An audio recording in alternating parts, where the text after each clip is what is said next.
So the World Chess Hall of Fame is inducting 3 chess players this year: Akiba Rubinstein, Mark Tamanov, and Shi Jun. Our commentating team will also be remarking on their incredible legacies. And I'm happy to introduce Michael Korchnoi, FIDE Vice President, who will induct the 2019 World Chess Hall of Fame class.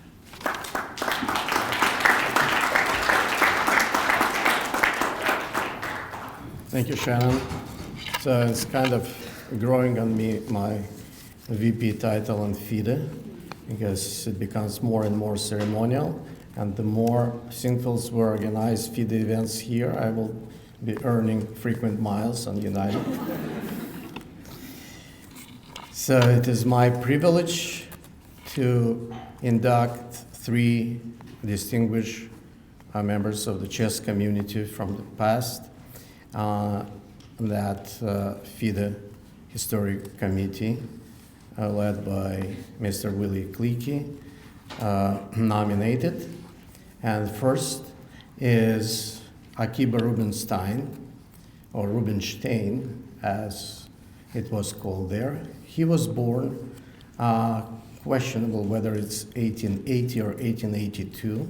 It's not recorded well, and in different places it's written different date of his birth.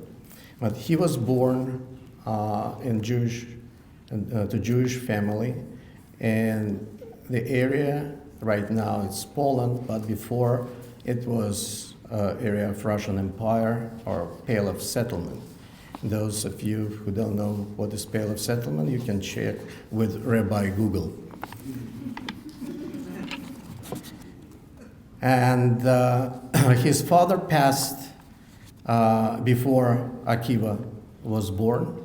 And when he was born, his mom didn't have means to raise the kid. Therefore, grandparents from father's side actually raised him. And at the age of 14, he was sent to rabbinical college to the city of Lodz. However, he did not graduate this. He found himself preoccupied with a game of chess that he learned at the age of 16 at the club, or actually at the cafe where players were played.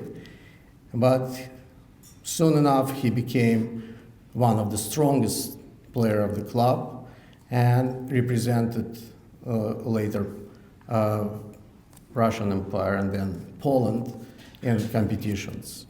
He was one of the top players between 1907 to 1912, and actually by 1914 he earned possibility to play versus then world champion Emanuel Lasker.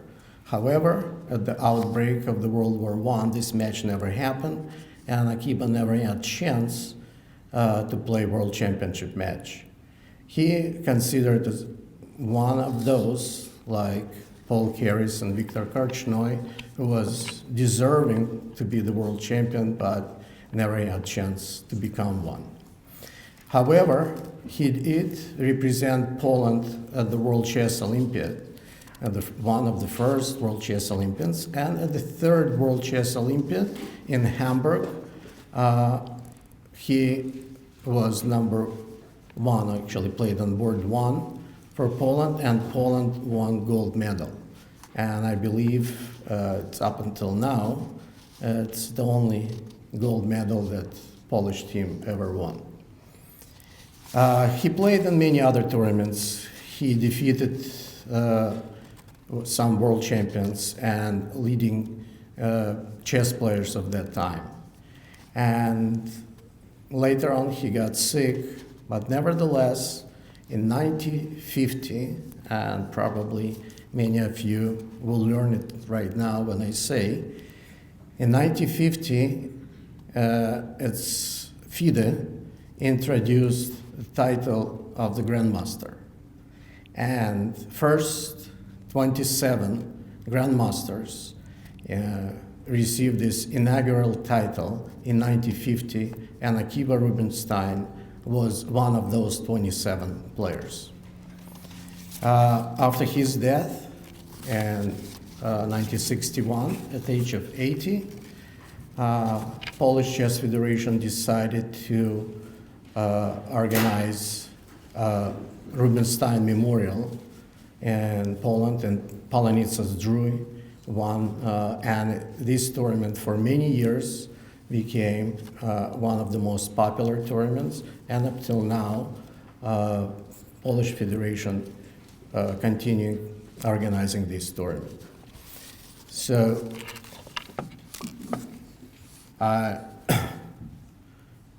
hereby, I would like to induct Akiba Rubinstein to the World Chess Hall of Fame.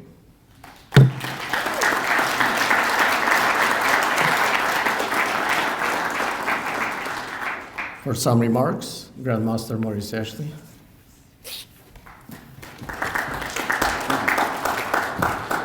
Thank you, Michael. Well, as you've just heard, Akiba Rubinstein was one of the strongest players never to become world champion. Sadly for him and for us, when he finally got his shot to play Lasker, the bombs of World War I were already falling, and that match had to be canceled. And as Michael said, he never got another chance. And it's fair to argue that in the pre-war period between 1912 and 1914, he was the class of chess.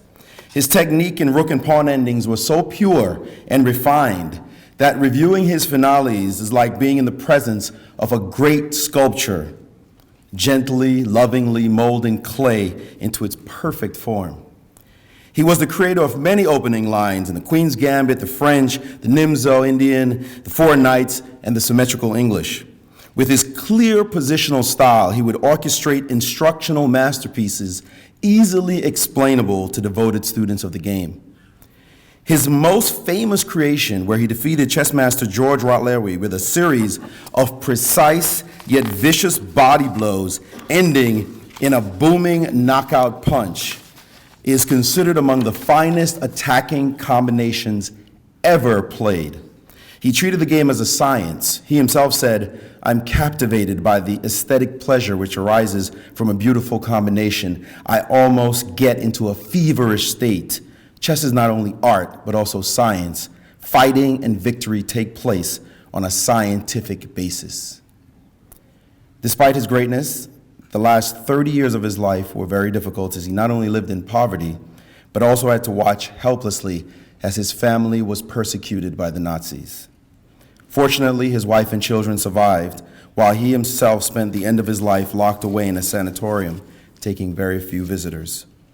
It is sad that such a great maestro did not get to enjoy his retirement in the lap of luxury, being fawned over by his many thousands of adoring fans. Such a rare genius, whose games have brought so much delight to so many, deserves to be remembered forever. It's fitting and frankly well past due that the great Akiba Rubinstein gets to take his rightful place and grace the walls of the World Chess Hall of Fame. All true fans of our royal game can smile tonight as one of the great ones, finally, at last, is given his due.